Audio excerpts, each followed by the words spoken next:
दर्शक महानुभावहरू नमस्कार। म लक्ष्मी प्रसाद भण्डारी पाँचथर जिल्लाको जोरपोखरीबाट।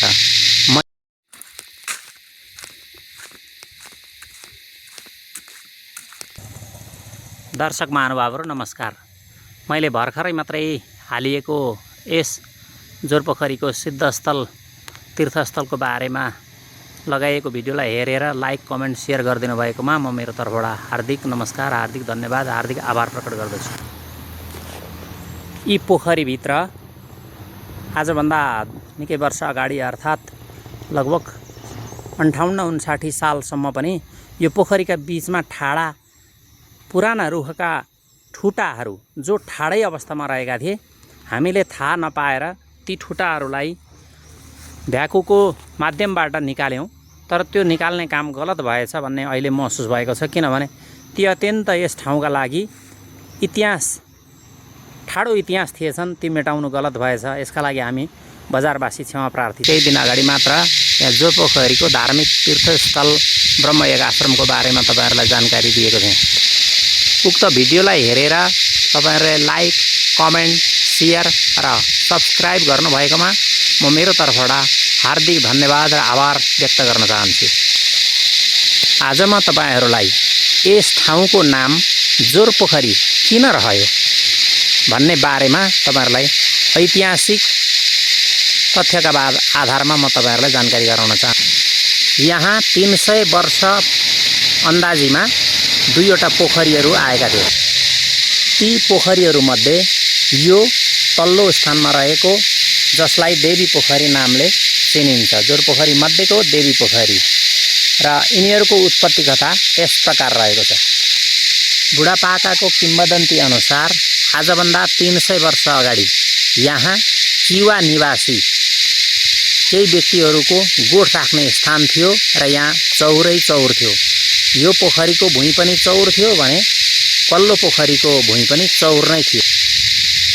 यहाँ गोठ राख्ने क्रममा एक ताका गोठ भएकै अवस्थामा बेलुका गाई दोहेर गोठालाहरू चिवा भन्ने ठाउँमा घर फिरे पछाडि भोलिपल्ट आउँदा यहाँ सबै गाईहरूले किला दाम्ला चुडाएर किला उखेलेर भागरे भाग भएको र यहाँ पानीले भरिपूर्ण भएको देखिएको किम्वदन्ती।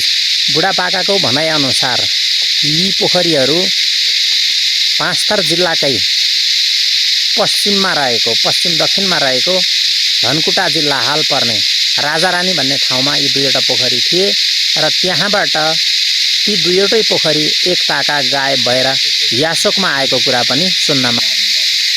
पछि यागत पोखरीमा हालिएको भन्ने भनाइ र त्यहीँदेखि पोखरी गायब भएको र ती दुईवटै पोखरीहरू हराएको, तर हराएको केही दिनमा यहाँ उत्पत्ति भएको किम्वदन्ती बुढापाकाहरूबाट सुन्न पाइन्छ।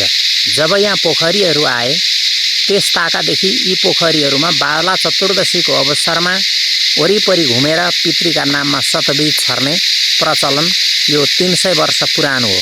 बुढापाकाहरू भन्नुहुन्छ यहाँ पहिले पानी योभन्दा अझै धेरै थियो र यहाँ आउँदा एक्लै डोक्लै आउन नसकिने र पानीको लहर छाल जस्तो उठेर आएर मानिसलाई नै तान्ला जस्तो गर्दथ्यो भन्ने भनाइ छ।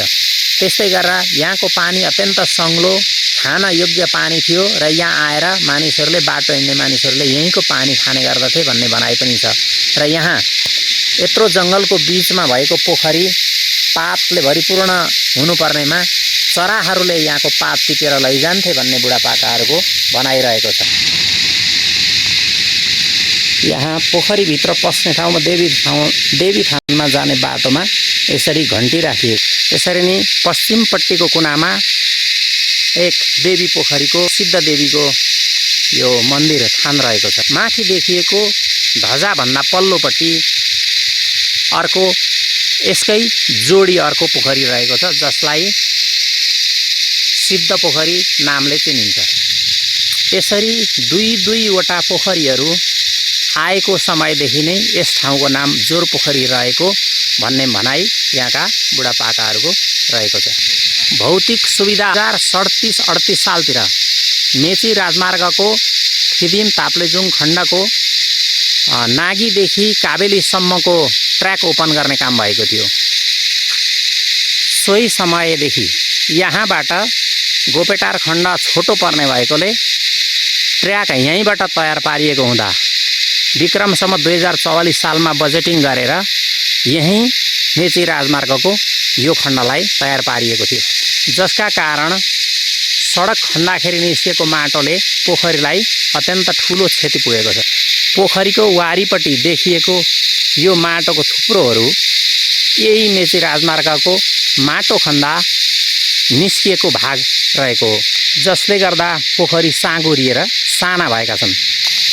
यहाँ हाल दर्शन गर्न आउने फोटो खिच्नेहरूका लागि विश्राम स्थल समेत बनाइएको छ र नजिकै सडकको पारिपट्टिको भागमा माथि शहीद पार्क रहेको छ, जहाँ सिँढी उकालो गएर माथि टुप्पामा शहीद पार्क तयार गरिएको छ।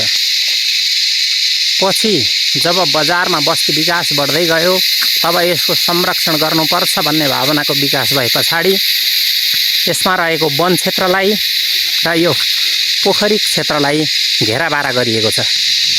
म अहिले सिद्ध पोखरीको नजिक पुगिरहेको छु।